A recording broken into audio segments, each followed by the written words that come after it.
Hi, I'm Chris Nesi from the House of EdTech Podcast, a part of the Education Podcast Network, just like the show you're listening to right now. Shows on the network are individually owned and opinions expressed may not reflect others. Find other interesting education podcasts at edupodcastnetwork.com. Hello, everybody, and welcome to another great episode of My EdTech Life. I am excited to be here with you all on this wonderful Monday evening, or maybe it could be well into Tuesday, depending on where it is that you are in the world. Thank you so much for joining us today and making us part of your day. And as always, my friends, from the bottom of my heart, thank you so much, as always, for all of your support, for all the likes, shares, follows, tweets, retweets, and all of that. We definitely appreciate it. We do what we do for you. And of course, as always, our mission is to connect educators and creators one show at a time. And I am excited about today's show. This is a show that has been planned at least a couple of weeks, in advance, but definitely looking forward to it. And the timing seems to be just right for this, as there is just so much to unpack. But I would absolutely love to welcome one of the most amazing educators that I follow, and I'm definitely being honest with that. Since 2018, excuse me, when I jumped on Twitter and just fell in love with AR/VR. Amanda has been one of the educators that I have followed, and now she's doing some amazing things and having some amazing conversations and resources in the AI space. So, Amanda Fox, welcome to My EdTech Life. How are you this evening? Thank you. I'm doing great. I had a week off for spring break, and then jumped right back into it with a conference in Dallas last week, and now I'm back to nose to the grindstone. I'm working on some new books that Teacher Goals has coming out. Just for those of you watching, I am the Chief Content Officer at teachergoals.com. And I'm not only write books, but I love being kind of behind the scenes and helping other people disseminate their knowledge and make education better by elevating their voices and making sure that their messages get out to change education. Absolutely. And that's such a wonderful mission, as we definitely need more platforms like that to be able to share just all the awesome stuff that is happening in the education space, to continue to inspire veteran teachers, continue to inspire some of the new teachers that are coming into our education space, so that everybody feels welcome and there's always something out there for them. So, Amanda, thank you so much for again being here this evening. And I am excited to get this conversation started. And as you know, if you have seen the show, and for many of our audience members that are out there watching and joining us, we all know that everybody that gets an invite to the show is somebody that I look up to, the work that they do, that they're putting out on social media.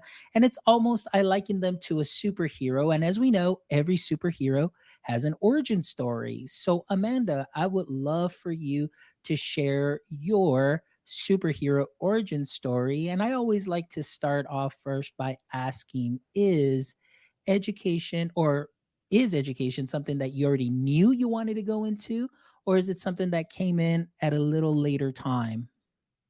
Well, actually, I have my degree in education and my master's in instructional design, learning, and technology. So, in a sense, yes, but I didn't go into education right out of college. I actually became the marketing director for Ruth's Chris, steakhouse. I waited tables through college, and it was like go into the classroom or make a lot of money being a marketing director. So I chose the marketing director route, and then what happened is after about a year of that, I realized that I wasn't getting job fulfillment selling really expensive wine to people. And while I love wine and wine dinners and all of those things, I just didn't feel like I was reaching my potential or heeding that call to teach. So when I was like in first grade, I'd come home and I'd have all of my dolls set up, or all of my sister's dolls. I was more into GI Joes. And I would create like little tests for each one of them, and have my sister, I'd start teaching her what I learned that day in school.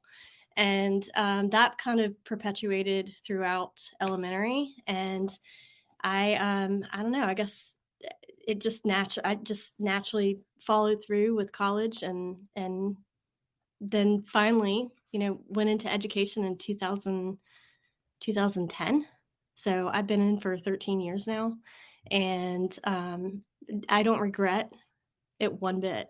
Like, I remember starting out my first year, I took a huge pay cut, but I didn't feel like my life took a cut anywhere. I felt like it was more enhanced, that I had purpose, and I was so happy coming home. I had all these stories of kids, and it just made my life more full and more enriched. So from there, I was that first year teacher, and I had big dreams and big plans. And in 2013, I got asked to help start a STEM school. This is 3 years after I had gone in. And at that time, STEM was just emerging. And I remember in the interview, they're like, well, what does STEM mean to you? And I'm like, science, technology, engineering, and mathematics. And yeah, so I just spit out the acronym. And I think the most defining and pivotal time in my career was actually working at STEM Academy in Savannah, Georgia, because we created this narrative story-based curriculum from 6th to 8th grade, and each grade level had their origin T-shirt. They were all superheroes, and our school mascot was the Raven. So I started the film program there. And my first year, I taught social studies. I flipped it, and I was big into Erasmus and AR, VR, not so much yet, but then got into merge.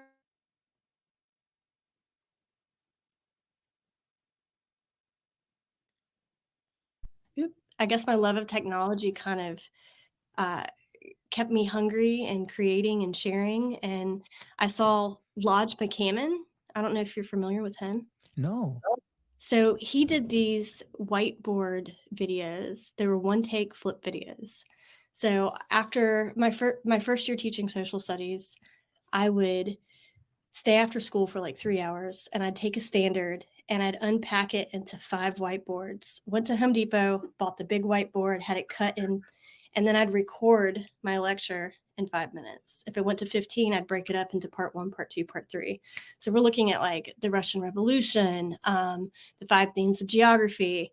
And I started there, and I saw he did kinesthetic learning, where he actually did songs about the content. So that year of teaching, the last 5 minutes of every class, we learned the 5 themes of geography song, and we learned the dance to go with it. And my students did 3 flash mobs that year, and it was just amazing. Like, just seeing him teach and sitting in on his at a conference in South Carolina, and watching him, have people just break out into this flash mob, and it was just so much fun. And he just kind of infected me with that enthusiasm that education can look different than sit and get, that kids can be moving, and they can be moving and learning. And we did a test or an assessment on World War II. It was like the end of the unit, and I have a kid who's sitting there, and the move for embargo was this. And as he's going through, and we're checking his recall and assessment, he's sitting here doing this, and he's like, so just being able to connect knowledge with kinesthetics, and project-based learning was huge with the flipped classroom. All of my lectures were 5 minutes. The other 45 minutes, the kids were applying that content. So I figured out that I was kind of good at what I was doing, and that people wanted to learn about what I was doing, which seeing him get up on stage, like, it kind of lit a fire under me. And I said, one day I want to do that. And every year I text him and I say, you were the catalyst. Like, you were my person. So long origin story, but there we go. No, but that is amazing. There was so much there to hear about you and to unpack, and just to see, obviously, the passion, the drive, and again, very similar to you. I mean, I didn't go directly into education. As a matter of fact, I don't have an education degree, but then I came into education, and I absolutely fell in love with it. And of course, finally being able to get on social media and then following educators such as yourself when I fell in love with the AR VR space and Jamie and so many. You're absolutely right. Sometimes all it takes is that one or two people that you follow, and then you just kind of take it to that next level. You kind of remix things, make it your own. And it just gets exciting. And just like you mentioned, for the students as well, being able to be that facilitator and be able to just have them enjoy and still be able to have that learning experience enhanced through kinesthetically, movement and so many other parts.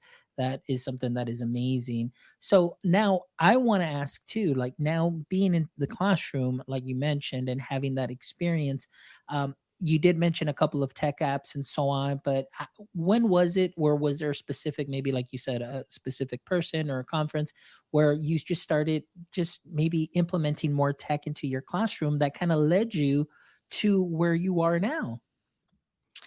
I think even in my undergrad, I was drawn to tech and integrating tech because I'm a techie person and it got me excited about what I was doing. So that first year, well, not first, well, yeah, first year of teaching, when Padlet was Wall Wisher, when I figured out that students could author at the same time, like Google Docs for me, that real time editing. Like I remember like not driving, riding as a passenger to a conference and like checking my students there as they're working and being able to drop in and say hi, like this is Miss Fox, and this is great, but like try rewording it this way, because at that time I taught English, and just modeling that on the side in comments and putting it in on the slide. So and then Storybird, we had students reverse engineer stories that year using Storybird, which gives you a set of images,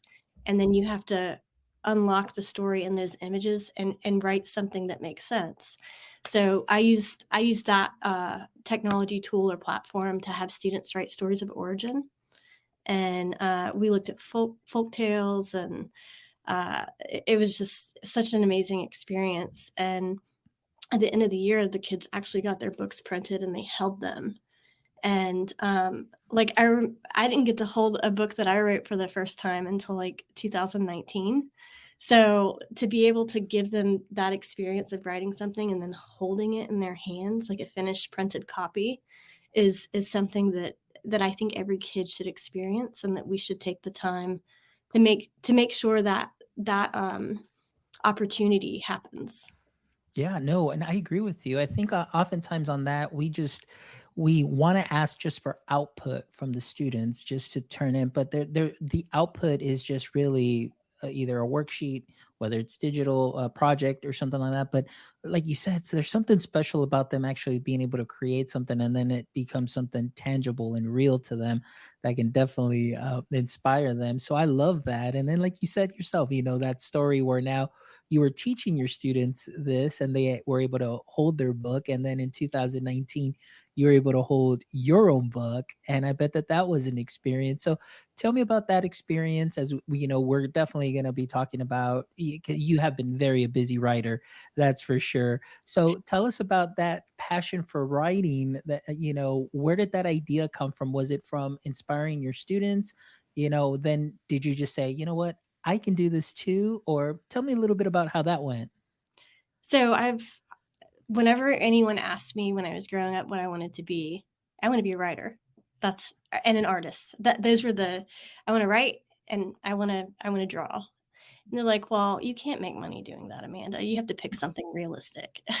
So I was like, all right, well, I'm going to teach writing and maybe art.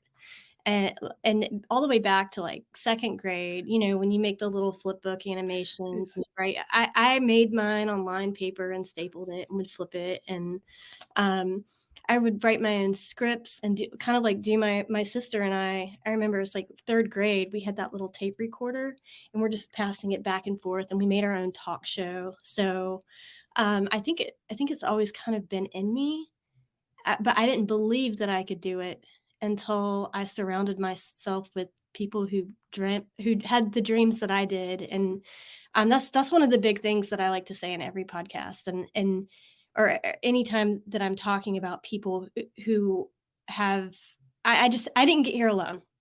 There were people that I looked up to that inspired me. And with social media, with Twitter, with Facebook, my message to you, to anyone who's listening, is you don't have to, be limited to the people in your building. If you do that, you're a goldfish, and you're going to grow to be, the big goldfish in the building. The world is your fishbowl, and there are a lot of people out there doing amazing things. There's always someone out there doing it better than you. Find those people, surround yourself by them, because that's what makes you grow, is to, and make sure that they have the mindset, the aptitude, and the positivity to also help you flourish. And the principal I had at the STEM Academy told me to, Amanda, always surround yourself by dreamers, because if they can dream with you, then those dreams have a better chance of becoming a reality. And that's what I try to do. Like, just, you, for example, I've been following you forever as well. And you amaze me. Like, the number one, you show up every day, your consistency. I mean, this is what, episode 193? 183, yes. Oh my gosh. So the dedication to the craft, the dedication to elevating others. And there's so many people who do such a good job. And to move education forward, it's a collective initiative, and people need to work together. And that's, I forgot what the original question was, but yeah, I started off with flip books. Yeah, no, but that, no, everything was great, because it actually segues straight into what I was going to ask. Because now, I mean, looking at the teacher goals page right now, on your page, you have 4 books. So let's talk a little bit about that, and see the progression. I mean, obviously, you are definitely a person who has a love for tech, and you use it so well, with such great intentionality for the students and for the learning experience, and for, teachers, educators like myself, that we can easily take this in, and then internalize it, kind of make it our own, and then be able to present it to people that may be surrounding us, that could, benefit from this as well. So tell us a little bit about your books that you have written. And I know that you wanted to kind of share a little bit of news too, as well, as maybe a little project that you may be working on there. But just walk us through here, as far as maybe go in order from your first book, maybe the inspiration behind it, and then talking about that just creative component, because that's what we're going to be talking about. We're talking through your creative journey as well, and then of course the AI magic that we'll be getting into as well. So my first book, back in 2016, I was president of the Young Educator Network for ISTE. And I was in the focus group, and they're like, Amanda, young membership is falling off. Why? I'm like, because you don't write for young educators. They read like textbooks and manuals. And I'm like, do something fun, like Night of the Living Luddites. and they're like, oh, that is interesting, but we can't call teachers Luddites, Amanda. I'm like, well, they do exist. So what ended up happening is that me and the outgoing president, Mary Ellen Weeks, like, we came up with this concept for a classroom apocalypse. So it's the classroom apocalypse. Like, it's called Teaching Land: A Teacher's Survival Guide to the Classroom Apocalypse, and it's supposed to be like a fun, edgy read. And each chapter begins finding an educational metaphor within the context of a zombie film that exists. So Teaching Land is the first one, and it's a riff off of Zombie Land, and we have 13 rules to survive, like rule of 2 feet, and Ziploc bags. They're great for maker challenges. Cardio. You have to be in shape to make the 180-day trek, and it's a marathon, not a sprint. It's a sprint, not a marathon. No, it's a marathon that is a sprint. Basically, 180 days, it's a marathon, but you are sprinting it. And it seems like we sprint from holiday to holiday. So just providing teachers or new teachers the opportunity to learn about different assessments, classroom culture, colleagues, leaving your building. There's the I Am Legend, but it's Be a Legend. You scratch it, it's scratched out. There's I Zombie that and it's about like getting students online, but also connecting with their interests, which that chapter is all student written. And what happened was Dave Burgess actually approached me when he found out we're doing a zombie theme book. And he's like, this sounds more like a DVC book. And I ended up publishing with Dave. And it was fun. It's definitely an acquired taste book. Like it's not for your everyday education reader. It was probably one of the books I had the most fun writing, but it sold the least. So, but it's a totally fun read. I put a lot of my heart and soul into that, and my brains. Gotta have the brains pun. And then Zombie, a Design Thinker was a kid's book companion that kind of took Zip the Zombie through this Pinocchio-like journey to where he has this empathy machine, and as kids start designing and solving world problems, it fills it up and he turns back into a human, because that human component is what we need to when we look through the lens of solving world problems and real issues. And then from there, I wrote, I think this was the Canva Classroom. And that actually yesterday was my book birthday, 1-year book birthday. So the Canva Classroom was written because I'm a Canvaholic, and I just saw it as a tool that was going to go huge and mainstream, and it has blown up tremendously in the last couple years. And it basically covers it's the Hitchhiker's Guide for Educators series. So my inner nerd, I cannot put some sort of movie reference in my books. So the Hitchhiker's Guide for Educators, I envisioned it being a series that covered different tools. So Canvas one, we have the Quiver Classroom, the AI Classroom, maybe an Adobe Classroom. That would be cool. Just planting that seed. We don't have a writer for that yet, but we're looking. And from there, this year, right before FETC, I wrote the A to Z field guide to Canva, which is more of a glossary of terms. It's like a quick reference guide. There's not really any ed tech integration strategies or anything in it. It's just like, here's you want to look up bulk create, you go to bulk create, and it explains it with screenshots of how to do it. So from there, actually, I skipped Markertown. So Markertown in 2017, my kids are the inspiration for this. It's the first day of school. We have all these great, wonderful school supplies, brand new markers, 20 minutes alone, 20 minutes. Every marker has its cap off. I'm finding them in the couch cushions. I see this poor little blue marker like laying there, and my writer mind immediately started personifying this marker, like, oh, help me, crawling for its cap, like, and I told my kids, I'm like, you guys need these markers. What if they had feelings? You need to take better care of them. I'm going to write a book called A Marker's Funeral. And then that title obviously didn't stick because it was very depressing. So then I had the opportunity to kind of envision what would a marker town look like. So you have your Flair pens, and you have your classics, and you have your water brush markers, the Artesias that I love to buy by the 50 pack. You have Sharpies, you have highlighters. And what would their community look like? Like, what parts of town would they live in? So there's an underlying theme on a socioeconomic theme that is kind of underlying. But the big thing that differentiates this book is the AR content, the augmented reality that's embedded throughout. And I'm a dreamer. So what do? Start cold messaging all these AR companies. Hi, I'm Amanda Fox. You don't know me, but I have this idea. And because of the virtual reality podcasts I did for 3 years with Alex Chaucer, James McCrary, and Steven Sato, it kind of opened up those doors for me. It gave me that credibility to actually have these conversations with CEOs of these companies. And I got a meeting with 2 companies. I ultimately ended up going with Quiver Vision. And from there, I started working with them as their director of education.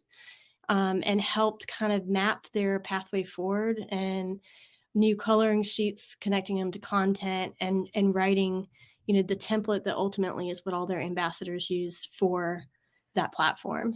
But they developed 6 coloring pages that are embedded in the book. And when you scan them, they come to life, which I'm probably droning on and on. Let me see.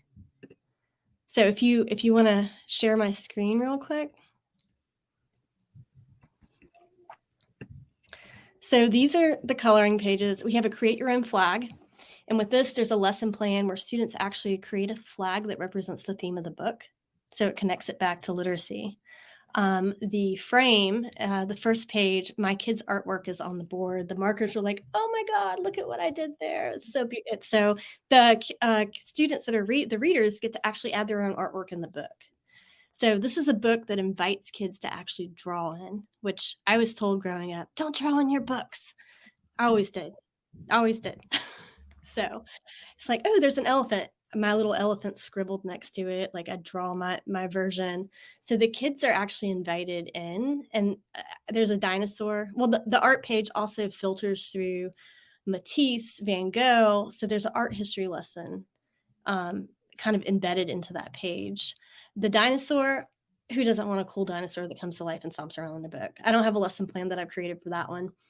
The Ferris wheel actually is a simple machines lesson. So it actually breaks apart and students have to rebuild the Ferris wheel and learn about the axle, the wheel, like all of the parts of a simple machine.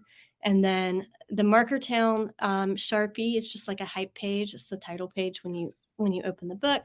And then finally, I think the clock page is one of my favorites because it actually teaches kids analog and digital time telling. They can move the hands of the clock, and the digital time will adjust according to where the hands are. It's good for math. You can teach skip counting and all kinds of things with the hands. So, and going back to the flag page, all the little flags down at the bottom, you can actually play the national anthem for every country and look at the flag kind of waving in the wind. And what's exciting, which we just debuted this for the first time at McCall in March, Novel Effect just created a soundscape for Markertown. So if you go to Novel Effects and you go and you type in Markertown, the ebook is actually in there. So as you read it, you can display it on the screen. And I don't know how long it's going to be available for you to have for free, but it's in there. And with Earth Day coming up, I've got some amazing marker recycle and upcycle ideas that students can actually look at. That is awesome. And I love that, just how interactive it is. And recently, actually this week, or maybe was it last week, I know that I had seen, a teacher had posted they were using some of those quiver sheets, coloring sheets in their class and applied it to their learning. I was like, this is amazing. This is just wonderful to see that just the freshness in the lesson, enhancing that learning experience, making it a little bit more hands-on, and just taking a different approach to what we would normally do, but just elevating that a little bit much more and making it a memorable experience for students. And I think that's something that's wonderful. And a shout out to Novel Effect too, as well, and being able to create that soundscape, because also that adds more to that learning experience. So that is awesome. So I love that. Yeah. And the idea behind it was to get kids excited about reading and literacy and to have them want to keep coming back to the book. And all of the coloring pages are available to download. So if you have only one copy of the book, everyone can still get their own coloring page. And this isn't the only AR book we have. Jeff Kubiak just released Monsters Have Manners. And there's a really cool monster coloring sheet that teaches kids. There's a game where they have to clean the room and they get points for like putting their stuff away. And it gives 5 facts for, or positive things that come from living in a clean space and having pride in your environment. And the whole book is just fantastic. And a book that I'm super, super excited about, Trisha Fugelstad. I don't know if you follow her, but oh my gosh, she is just off the charts, insanely creative. And her book, Peter a Meter, is this robot who has this emotional meter, and he's put in the context of a situation, and he has to determine what the appropriate emotion is or button is to push. And it takes you through the realm of emotions, and it's like, reader, can you help Peter? That, I don't think that was the final line that we went through at the end of the edits, but it's got a call to action for the reader where they scan the page and then they can see his response to his environment and what's going on. And just she's working on an activity book that goes with it right now that's up to 20 pages, and it's all her artwork, and she's just this amazing, talented artist. And guys, look for this book. It is coming out in hopefully this summer. It's in layout right now, and I can't wait to get my hands on that book. Like, that book, I could see Trisha getting a Netflix show or some sort of cartoon deal off of that. Oh, she's watching. Yeah, she's watching. Thank you so much for joining us. I am sharing her Twitter handle here also as well, just so everybody can follow her, because I've been following her for the longest time. Like I said, when I came into the space and following all the AR, VR peeps, you and everybody, and Trisha too has been there, and just seeing the stuff she does, I'm like, wow, like that's at a different level. So thank you so much for joining us. Appreciate it. It is at a totally different level. And like, something happened to her Twitter. I remember she had like 20 or 30,000 followers. She had to start over. But when I was getting started in the AR VR space, like, Trisha was someone that I turned to as well, and like I looked up to, and she inspired me, and just everything that she's done in her art classroom is just beyond stellar. And I love how sharing and caring and giving she is with that stuff. So, but speaking of Trisha, I've asked her to illustrate my next kids book, which is called Artie Bot Draws a Lot. And so the AI classroom came out, and AI has been a hot topic. Educators everywhere are divided. They're on the fence, and they're like, we should ban it. We should accept it all and integrate it now. And there's got to be a fine line. Like, as we have to do our duty as educators to vet and make sure that we are integrating tools with fidelity, with precautions, and with student security and privacy in mind. And one of the things that I did when I moved to Kentucky after I left the STEM school, which my husband had to tear me out of that school kicking and screaming. Like, I would probably still be there if we didn't move to Kentucky. So I started a company called Steampunks EDU. And the tagline was Education with Edge, because it was the new tech that was on the edge or the peripheral of education. And I saw it as my job to test it out in after school programs and figure out the best ways to get kids learning with it, like CoSpaces, for example, when that came out. So now one of the new AI tools is Blockade Labs, where you can actually, which if you want to share my screen again. So Blockade Labs actually lets you craft and create your own 360 experience with prompting. So I did this whole video game lesson using Bloxels on the Oregon Trail. So if we type in just the Oregon Trail, and this is not a very good prompt, you can change like what type of feel that you want for the art piece. So we're just going to stick with the digital painting, hit generate, and give it a minute to see what happens. But you can generate these 360 worlds, download them, upload them in the CoSpaces, and they could like take descriptors from their, like, let's say if they're recreating scenes from a book, they highlight the setting, the descriptive imagery, they pop that in, and boom, they've just created and manifested something from a book. So here we go. So here's Oregon Trail. We're just going to kind of scan and look around.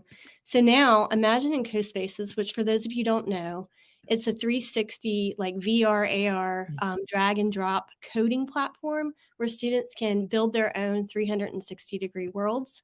So now that they have this, they can use elements, houses, other horses, and they can customize the scene more. They can code it to talk, be more interactive, and actually tell the story of this time in history. That is amazing. And like you said, one of the things that I love that you mentioned there is that the students can narrate this story. They can create, based on what they're learning, or maybe for creative writing purposes, maybe change up the story, but at least you're getting the students to write, to think, collaborate. And so this is just an amazing, amazing tool. Yeah. So, from the perspective of history that we got told and the protagonist in the video game, which I had to buy the book, and Now You've Died of Dysentery, which I found at Target for like $8. But it was funny reading with my students some of the lines, and uh, the protagonist is the pioneer.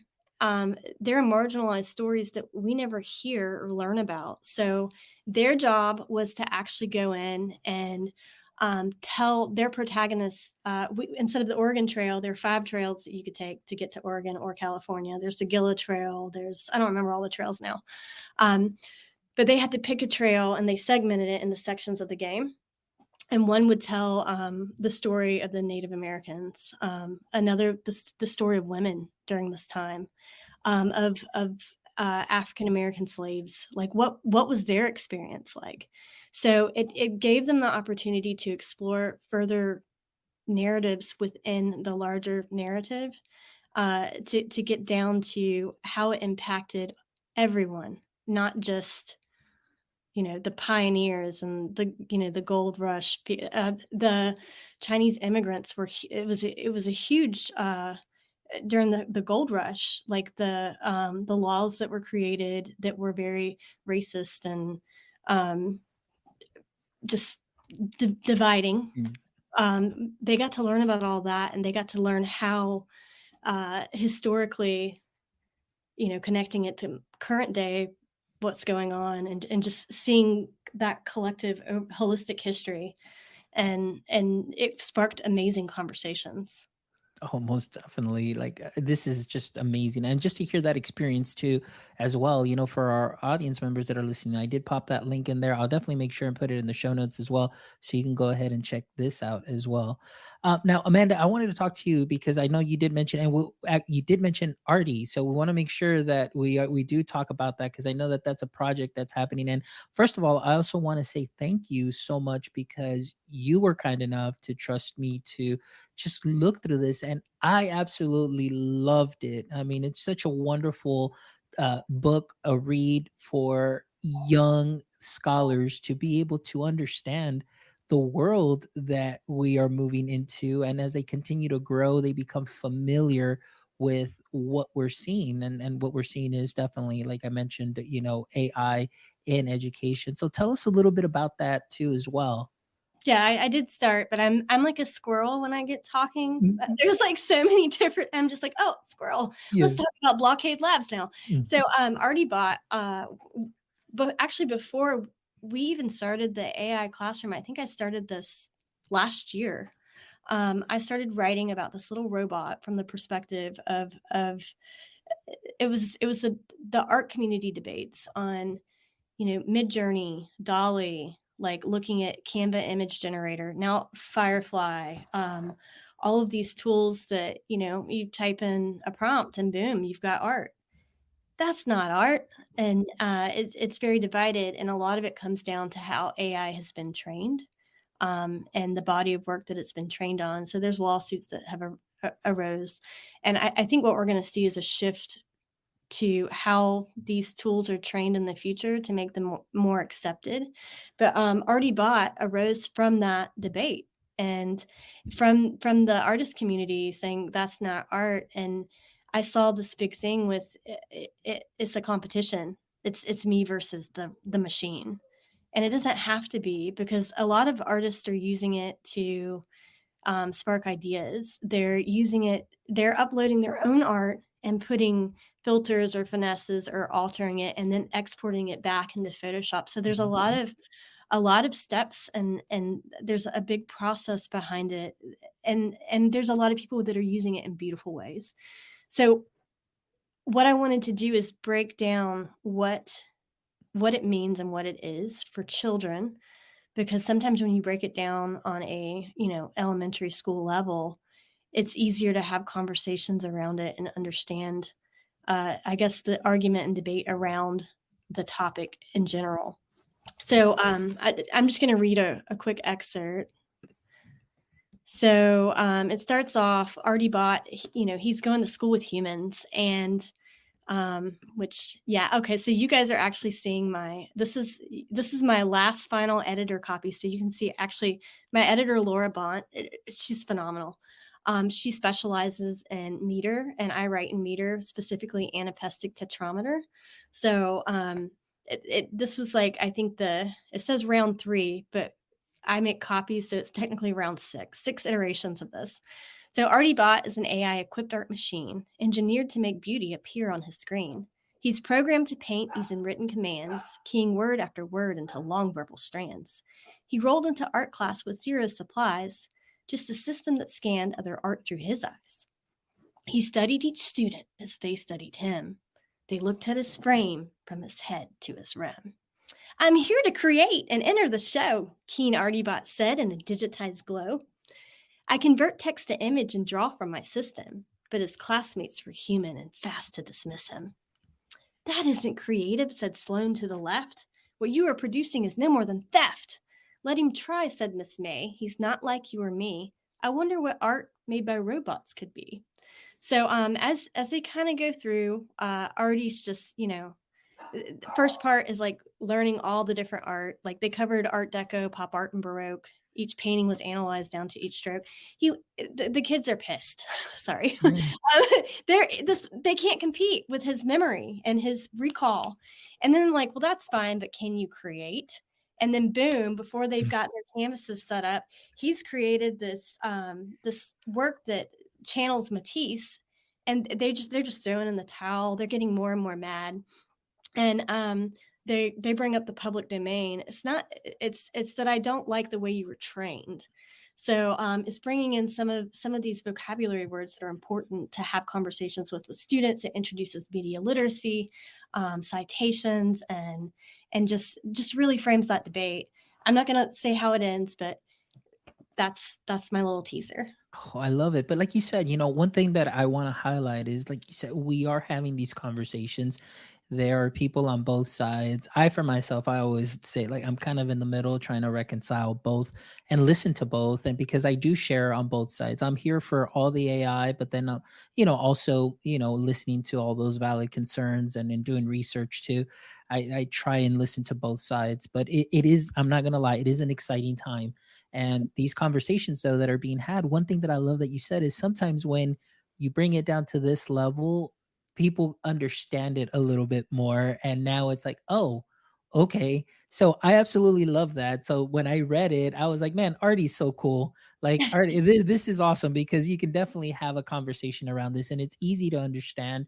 And even for some of those veteran teachers, or even just anybody in any space that may be curious and is still unsure, having a conversation and just reading something like this, getting an idea, and then just kind of seeing things from different perspectives is such something that is amazing. So definitely excited for that. And do you know more or less when the Artie would be coming out?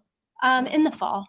Okay, excellent. So I've got to wait for. So Trisha has graciously agreed to be my illustrator. I love Peter and Meter so much. Like, her robot illustrations are just out of this world. Like, pun intended. I thought it would be cool. I was like, well, I have Artie Bot. It'd be cool if they kind of came from the same universe. So to have that done, I asked her if she would be my illustrator, and she accepted. And so it depends on how quickly we finish up with Peter before we can start the illustration process for Artie. But I'm hoping for a fall release. But I love that, though. And see, even the story behind this, just the collaboration, but also having both robots coming from the same universe. Like, man, I can definitely see something big coming from this too, as well, as that is a wonderful universe. But now, Amanda, I want to kind of switch gears to now, the AI classroom. Now, the reason to this. I have seen this, posted on Twitter, on Facebook. There's of course the Facebook page. A lot of my educator friends definitely have a copy of this, and it's gotten some really high praise, from a lot of wonderful educators and even non-educators that I know that have had their hand on the book, and just seeing how robust it is, but just how in detail it goes to make things just easy to understand. So give us a little brief overview of what the book covers and why this should be a book that is, for a great asset, I should say, to our teacher tool belt, or even creator tool belt. So the book kind of starts off with we call the chapter, or that part, the AI uprising. And first, I want to give kudos to Dan Fitzpatrick, because the bulk of this book was authored by him, and he's an absolute genius. And I was thrilled when he allowed me to be a co-author and contribute to his wonderful work. And I think we did a good job at complementing each other. Brad Weinstein also is a co-author, and the three of us worked really hard on having this come together. But our vision for it was to kind of cover that AI uprising, the rise of the machines, making sure teachers understand the future's already here. Like, we need to be preparing the students that we're teaching now, introducing them to AI, making sure they at least know what it is and how to use it, how to have it complement their work versus competing with them. And Dan just published a blog the other day talking about what was it, AI plagiarism tools. Put them all in the garbage can. This is what you need to be doing. So if you don't follow Dan, he puts out an amazing newsletter every week, and you're going to get a lot of stuff that's not in this book. But in this book, in this almost 400-page book, we talk about the future. We talk about pedagogy. The big thing we wanted was to make sure that a pedagogical foundation was present. We didn't just want to talk about AI disconnected from education or our classrooms, but connect it to like UDL, and talk about prompt engineering, and teach teachers how to prep the machine, which is an acronym that we have, if you wanted to share that. So there's prep and edit. If you wanted to, there we go. So a prompt engineer framework essentially for teachers. So, first you have to prompt it, you have to give it a role, give it explicit instructions, and then put in the parameters. And in the book, we give 40 examples of how to use it in the classroom. And the second part is for teachers, but more for students. And I demonstrated this at McCall, how to, once students create this prompt and they get their output, it doesn't stop at the output. It's like this cycle. And ChatGPT or whatever generative AI text platforms you're using, it's a conversation bot. So you don't have to type in a brand new prompt. You can go and say, okay, eliminate this, add this tone, and create 5 bullet points for this. Now do the, it's an iterative thing. It's a conversation that you keep going. And then with the output, you have to evaluate your output for language, facts, and structure. So from an English teacher's perspective, they have to know what a fact versus opinion is. They have to know how to identify that. So they have to go in and underline these things. And then if they didn't underline it, it might be an opinion. So they have to then determine the accuracy and corroborate with sources. So they have to go find sources that actually corroborate the facts that are in this piece. And then they have to add in in-text citation. And then they have to elaborate on that based on whatever source they found and add a new detail. 7 is identify biases and misinformation. So there's a whole platform that kind of guides them through doing that. Here's the edit matrix that we created. So this kind of takes teachers through how to use it.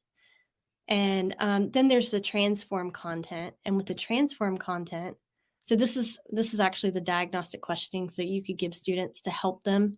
How can you determine whether a statement is fact or opinion? Are there specific indicators or cues to look for? So they have to think about the language structure and the information they're processing. And then that final transform piece, that sentiment analysis, that totally helps with determining whether something's opinion or fact-based, what type of language or what type of writing structure are they producing? Is it argumentative or opinionated essay? Then yes, that's fine if there are biases, but do you have the counter argument? Like, making sure that they have these components, but using this tool not to cheat, but to streamline and actually help them evaluate and better understand text structures. So this is one of the amazing, I guess, graphics that we have and frameworks that we use. And then there's also a whole section on UDL and using these tools to make sure that we're, reaching, representing, and engaging all of our students that are in our classroom. And you can't just, cherry pick tools and, oh, this is a new hot tool. You got to understand why you're using it, how you're using it, and making sure that it's serving the student in the room and it's meeting their needs. So these are just what 10 of probably 20 or 30 tools in the UDL chapter. And it has screenshots. It goes into detail of how to use each of these, what part or what UDL guidelines they're serving, and it really kind of explicitly gives you information of how to effectively use them versus using them for the sake of using AI, because it's like a hot fad. Mhm. It's a fad, but it's rightfully so because it's new. But used correctly and implemented with fidelity and understanding of the students in our classroom, it's not going away. No, most definitely not. And like I said, it's like now that we have it forward facing as opposed to just the platforms that the students would normally get on, and it would have some sort of, algorithm, some sort of just way that it would help maneuver the students through lessons, through help, close gaps and so on. But now we never thought about it. Teachers are like, oh, we just put them on this platform and the platform does all the work.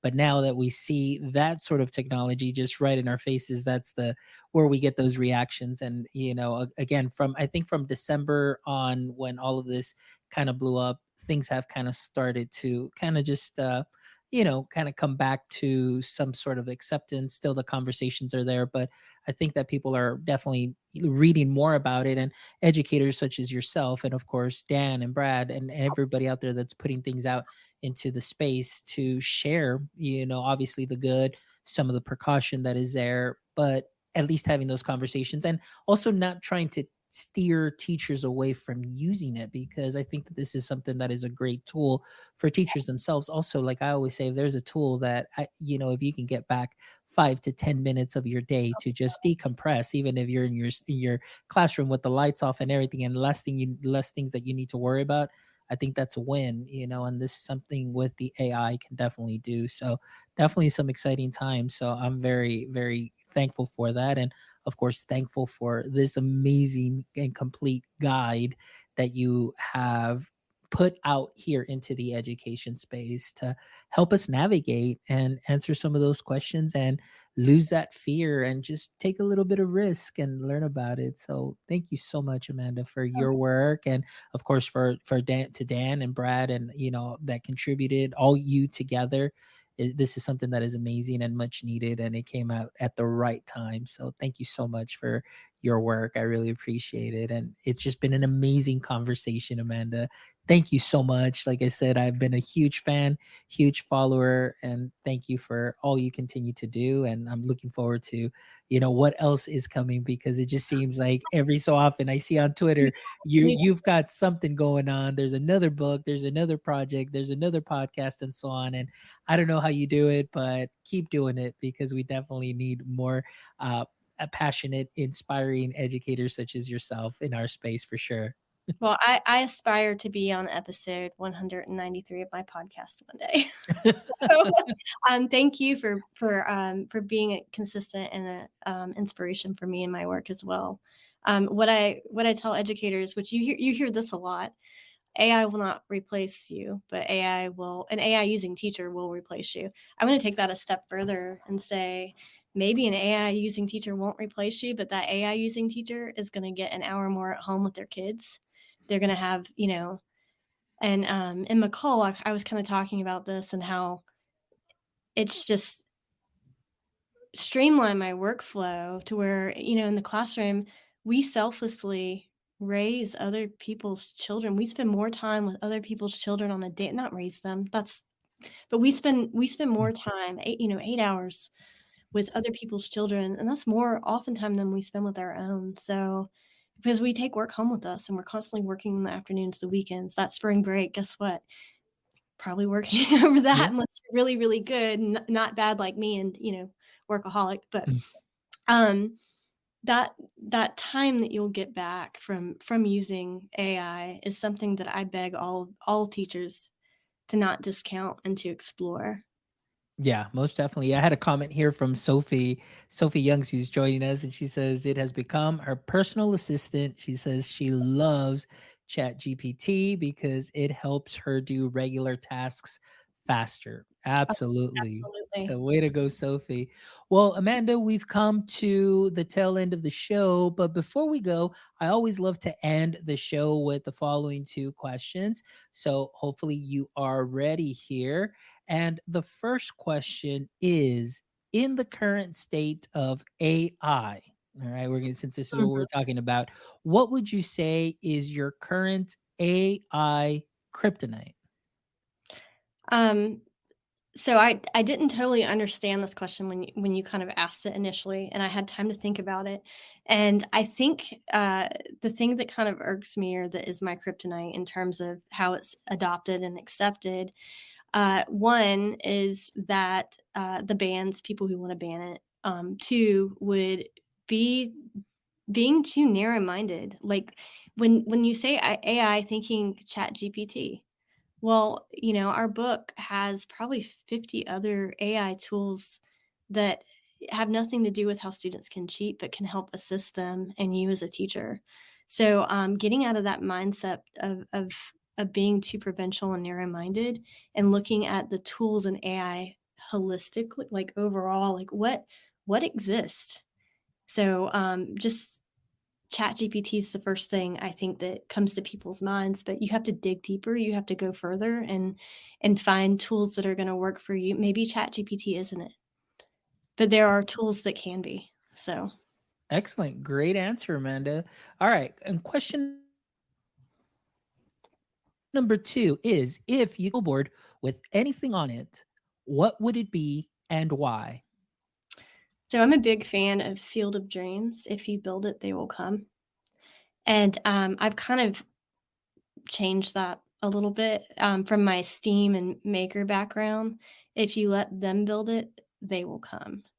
That would be my billboard, because it's all about making the kids do the work, letting them learn through experience and being hands-on. So stop doing all the work. I love it. Let's do some work. Let them build it. Yes, I love that, Amanda. Thank you so much, because yeah, that's definitely important. Like you said, let them do the work, put the ball on their court, be that facilitator, still be around, be guiding them, but just see how they become inspired, they problem solve, they share, they collaborate, they start having those conversations, and that's where the magic happens. So yes, I absolutely love that billboard and agree with you on that. Well, Amanda, thank you. It has been an honor. It has been a pleasure, just hearing everything and your story from the very beginning till now. And then I look forward to what is going to be happening in the future that you're going to be doing, because it seems like you said you are definitely nonstop. But I love the content that you're putting out. So keep doing what you're doing, my friend. Thank you so much for being here this evening. And for all our audience members that were joining us, those of you that were joining us live, we had Sophie that were joining us live. We know we had Trisha, who joined us live too as well. And then of course we had a couple of other viewers that were joining us. Thank you so much as always for making My EdTech Life what it is today.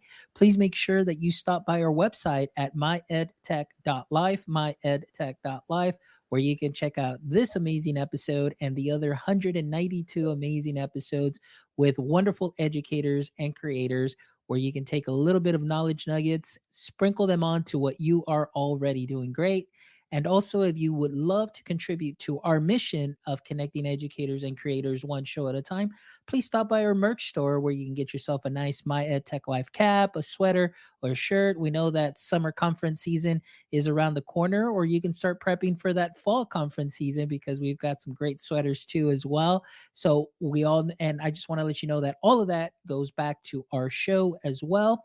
And please make sure you go to our YouTube channel, give us a like, share, follow on all social media. That way, all the wonderful algorithms put us all into your feed and into your friends' feeds so they can listen to these amazing episodes. So thank you as always, and you will be able to find all of Amanda's information on the show notes. Please make sure that you do, I beg you, please make sure you follow her on Twitter if you are not following her already, because you will definitely be blown away by what she shares. And as always, my friends, until next time, don't forget, stay techie.